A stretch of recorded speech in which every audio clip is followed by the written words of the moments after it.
Hey everyone, welcome back to our channel. আজকে তোমাদের সঙ্গে শেয়ার করব বাচ্চাদের যদি পক্স বের হয় তাহলে কিভাবে বুঝবে এবং করণীয় কী। প্রথমে বলি, বাচ্চাদের পক্স কিন্তু এই সিজনে বেশি হয়, তাই তোমাদেরকে একটু সতর্কতা করে দেব। কোনো রকম ঠান্ডার মতো সমস্যা নেই, তাও কিন্তু প্রচণ্ড রাতে রাতে গাটা গরম হয়ে থাকে জ্বরের মতো, তাহলে বুঝে নেবে যে এটা কিন্তু পক্সের একটা লক্ষণ। যদি কোনো রকম জ্বর বা গ্যাসের মতো সমস্যা না থাকে, তারপরেও যদি জ্বর হয় মানে প্রত্যেক দিনই রাত্রে, তাহলে বুঝবে এটা পক্সের লক্ষণ। পক্স হওয়ার 2-3 দিন আগে থেকে কিন্তু জ্বর হবে বাচ্চাদের, আর বাচ্চাটা কিন্তু খুব ঝিমিয়ে পড়বে। তারপরে দেখবে 2-3 দিন পরে বাচ্চা পুরো শরীর চুলকানির মতো হবে, পুরো যতটা বোঝা যাবে না, তখন ওদের কিন্তু চুলকবে পুরো শরীর।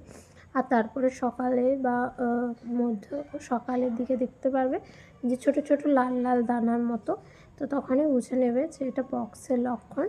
এবং ওই দানাগুলো যখন একটু পরের দিন হবে, দেখবে ফোসার মতো হয়ে যাবে, তো তখন তো একবারে ক্লিয়ার যেটা পক্স।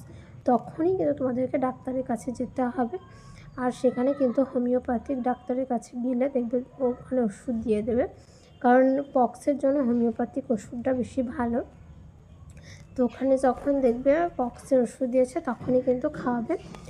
আর যে সতর্কতাগুলো মেনে চলবে সেগুলো হচ্ছে, বাচ্চার যাতে ঠান্ডা না লাগে সেইটা একটু লক্ষ্য করবে। ওদেরকে গরম সুতির জামা পরিয়ে দেবে, শীতের সময় হলে ভালো সোয়েটার পরিয়ে দেবে, আর গরমের সময় হলে পারে আর সুতির পুরো হাত ঢাকা জামা পরিয়ে দেবে।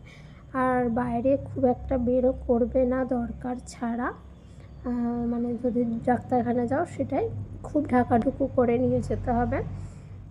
ওদেরকে স্নান করাবে না, দরকার হলে 5-6 দিন গ্যাপ দিয়ে পুরো শরীর গরম কুসুম করে পানি করে মুছিয়ে দেবে, শীতের সময় হলে। আর গরমের সময় হলে গা 1 থেকে 2 দিন পর অন্তর মুছিয়ে দেওয়া যাবে গরম পানি করে, যাতে ঠান্ডা না লাগে।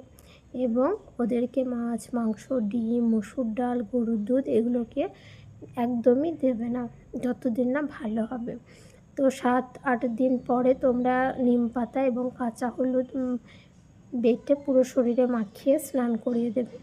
এবং যতদিন না ওই পক্স শুকিয়ে যাচ্ছে, খোসা ছাড়িয়ে যাচ্ছে, ততদিন একটু সতর্কতা থাকবে।